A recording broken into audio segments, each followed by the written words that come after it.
आपका स्वागत है। नजर डालते आज की सुर्खियों पर। नवरात्र उत्सव में अवैध होर्डिंग पर होगी कार्रवाई, फौजदारी कार्रवाई करने का मनपा का निर्णय। बेलापुर किले के श्री गोवर्धनी माता मंदिर में 13 अक्टूबर से नवरात्र उत्सव की होगी शुरुआत, विविध धार्मिक कार्यक्रम का आयोजन। झगड़े से परेशान हुए बेटे ने ही अपने जन्म देने वाले पिता की हत्या, खारघर स्थित घटना। बाल अपराध में महाराष्ट्र दूसरे स्थान पर। बेलापुर गांव के फुटपाथों की दुरावस्था, भाजपा की शैला पाटिल इनकी पालिका के खिलाफ में नाराजगी। विधिमंडल का कामकाज होगा ऑनलाइन। बेलापुर किले के श्री गोवर्धनी माता के पुरातन मंदिर में हर साल की तरह इस साल भी नवरात्र उत्सव मनाया जाएगा। 13 अक्टूबर से 21 अक्टूबर के दौरान आयोजित किए इस नवरात्र उत्सव का लाभ बड़ी संख्या में भक्तों ने ले। इसका आह्वान श्री गोवर्धनी सार्वजनिक सेवा संस्था के अध्यक्ष और विधायक मदताई मात्रे इन्होंने किया है।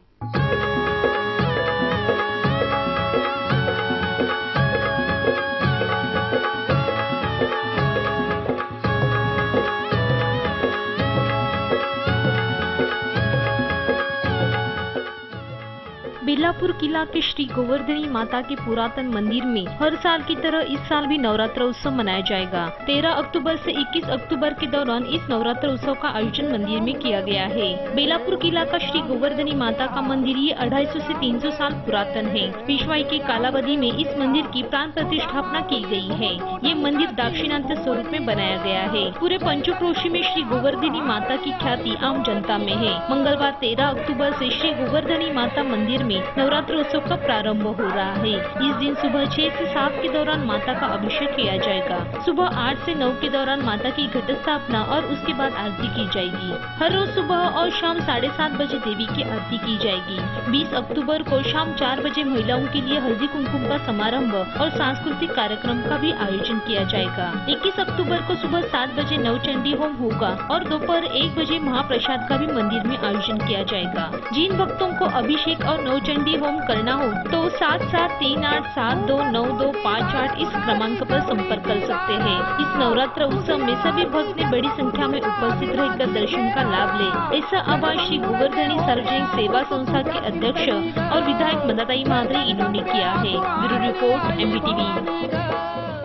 फल सब्जियों की खेती किए किसानों का वापसी बरसात की वजह से नुकसान हुआ, इसलिए तुरबा स्थित APMC होलसेल मार्केट में सब्जियों की आवक गए हफ्ते में अचानक कम हुई है। फल सब्जी खेती किए किसानों का वापसी बरसात की वजह से नुकसान हुआ, इसलिए अब किसानों को वापसी बरसात नहीं चाहिए। इस वापसी बरसात की वजह से तुरबा स्थित APMC होलसेल मार्केट में सब्जियों की आवक गए हफ्ते में अचानक कम हुई है, किंतु आने वाले कालावधि में कितनी गाड़ियों की आवक होगी इसकी शाश्वती नहीं। राज्य में कोकण पश्चिम उत्तर भाग में कई जगह शाम और हर रोज वापसी बरसात हो रही है। मुंबई और आसपास के इलाके में सब्जी पूर्ति करने वाले APMC मार्केट में गुरुवार, शुक्रवार और शनिवार को सिर्फ 400 गाड़ियां भरकर सब्जी आई, ऐसी दखल है। इसका असर मुंबई, ठाणा, नवी मुंबई में सब्जियों में बढ़ते दाम पर हुआ है। सोमवार को 600 गाड़ियां सब्जियों की आवक होने से होलसेल मार्केट में दाम स्थिर होने में मदद हुई। फिलहाल बाजार में टमाटर 12 से 14 रुपए किलो है। ऐसी स्थिति पत्ता गोभी, फूल गोभी, मिर्च, भिंडी इन सब्जियों की होकर 5 से 15 रुपए किलो से ये सब्जियां बाजार में उपलब्ध है। Bureau report MVTV। महाराष्ट्र विधिमंडल का काम अब ऑनलाइन होगा।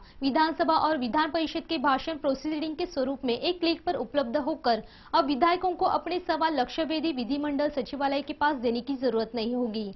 पूरा काम पेपरलेस करने वाला महाराष्ट्र राज्य ये देश का पहला राज्य है। महाराष्ट्र विधिमंडल का काम अब ऑनलाइन होगा। विधानसभा और विधान परिषद के भाषण प्रोसीडिंग के स्वरूप में एक क्लिक पर उपलब्ध होकर अब विधायकों को अपने सवाल लक्ष्यवेधी विधिमंडल सचिवालय के पास देने की जरूरत नहीं होगी। पूरा काम पेपरलेस करने वाला महाराष्ट्र राज्य ये देश का पहला राज्य है, क्योंकि सवाल पूछने की सुविधा भी ऑनलाइन हुई है। इस सुविधा की वजह से कौन से विधायकों ने कौन से सवाल कभी पूछे हैं, इस सवालों का संबंधित विभाग ने कौन सा जवाब दिया, ये घर बैठे उन्हें दिखाई देगा। नागपुर अधिवेशन से ये कार्य पद्धति लागू होगी। Bureau report MVTV। रोज के झगड़े से परेशान हुए बेटे ने ही अपने जन्म देने वाले पिता की हत्या करने की घटना सोमवार को खारघर में घटी। इस मामले में खारघर पुलिस ने बेटे को गिरफ्तार किया है। फिलहाल आगे की जांच जारी है। रोज के झगड़े से परेशान हुए बेटे ने अपने जन्म देने वाले पिता की चाकू से वार करके हत्या करने की घटना सोमवार को खारघर में घटी। मध्य प्रदेश के रहने वाले राधेश्याम कालू सालवे खारघर इलाके में सुरक्षा रक्षक का काम करते थे। उन्हें शराब की आदत होने से घर में हमेशा झगड़े होते थे। सोमवार रात को शराब के नशे में राधेश्याम ने घरेलू काम करने वाली अपनी पत्नी को बिना वजह मारपीट करके उस पर चाकू का हमला किया। इस समय मां को बचाने के लिए आए राहुल पर भी राधे श्याम ने चाकू से हमला किया। इसलिए गुस्से में हुए बेटे राहुल ने उसी चाकू से अपने पिता पर हमला किया। उसके बाद खुद राहुल अपने पिता को अस्पताल में लेकर गया, किंतु उन्हें मृत घोषित किया गया। इस मामले में राहुल साल्वे को गिरफ्तार किया है, ऐसी जानकारी खारघर के वरिष्ठ पुलिस निरीक्षक दिलीप काले इन्होंने दी है।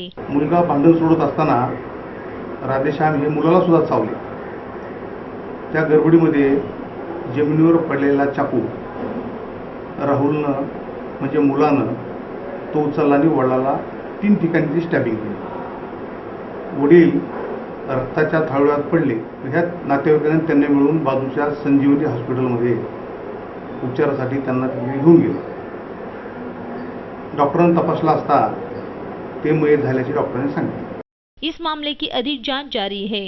कैमरामैन सूरज कामरे के साथ राज चौहान, MVTV।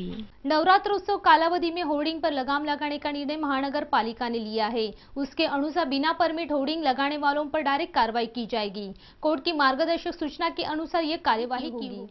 नवरात्र उत्सव कालावधि में होर्डिंग लगाने पर रोक लगाने का निर्णय महानगर पालिका ने लिया है। उसके अनुसार बिना परमिट होर्डिंग लगाने वालों पर डायरेक्ट कार्रवाई की जाएगी। कोर्ट के मार्गदर्शक सूचना के अनुसार यह कार्यवाही की जाएगी। शहर की सुंदरता में बाधा निर्माण करने वाले होर्डिंग पर लगाम लगाने के निर्देश कोर्ट ने दिए हैं। अगले हफ्ते से नवरात्र उत्सव को शुरुआत हो रही है। इस पार्श्वभूमि पर बिना परमिट होर्डिंग पर लगाम लगाने के लिए पालिका ने कदम बढ़ाने की शुरुआत की है। विभाग कार्यालय की जगह अनधिकृत होर्डिंग को प्रतिबंध डालने के लिए विशेष उपाय योजना की गई है।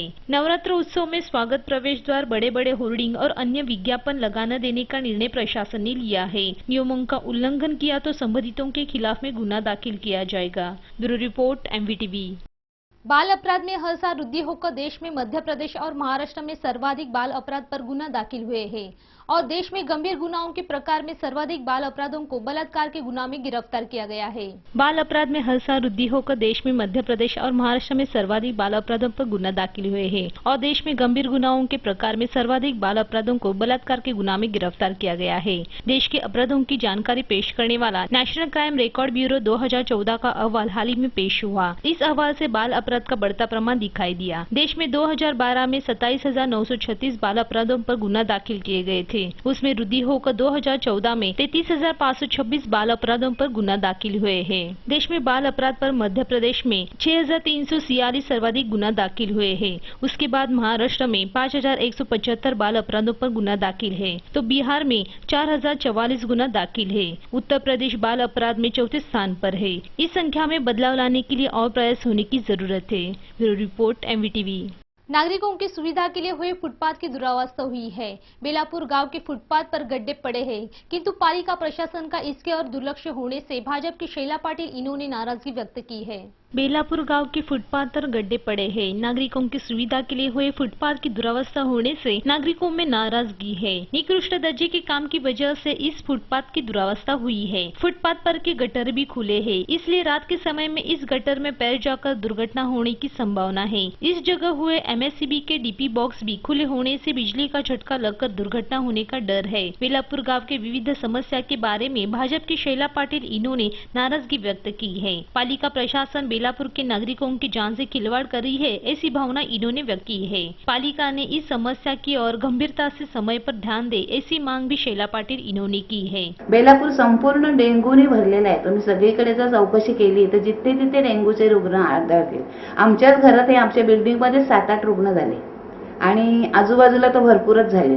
तर त्याचा विचार जरा करावा आणि लाईटीचे ते हे उघडे राहिलेले आहेत, त्याच्याबद्दल लहान मुलांना वगैरे शाळेत जातात मुलं, त्याच्यासाठी त्यांना धोका आहे। कधीतरी खेळत खेळत जातात मुलं, पटकन पाय घसरून पडण्याची शक्यता आहे। तर तिथे सुद्धा त्यांनी जरा लक्ष देऊन ते बंद करण्याचा प्रयत्न करावा। तर माझं असं म्हणणं आहे का पालिका प्रशासनाने इथे जास्तीत जास्त लक्ष घालून या बेलापूर गावाची सुधारणा करावी। कैमरामैन सूरज कामले के साथ राज चौहान, MVTV। खारघर सेक्टर 15 और 19 इलाके में रास्ते पर कचरे का ढेर जमा होने से दुर्गंधी फैल गई है। आने जाने के मुख्य रास्ते पर ही कचरा सड़ा पड़ा हुआ है। इस वजह से नागरिकों की सेहत पर असर हो सकता है।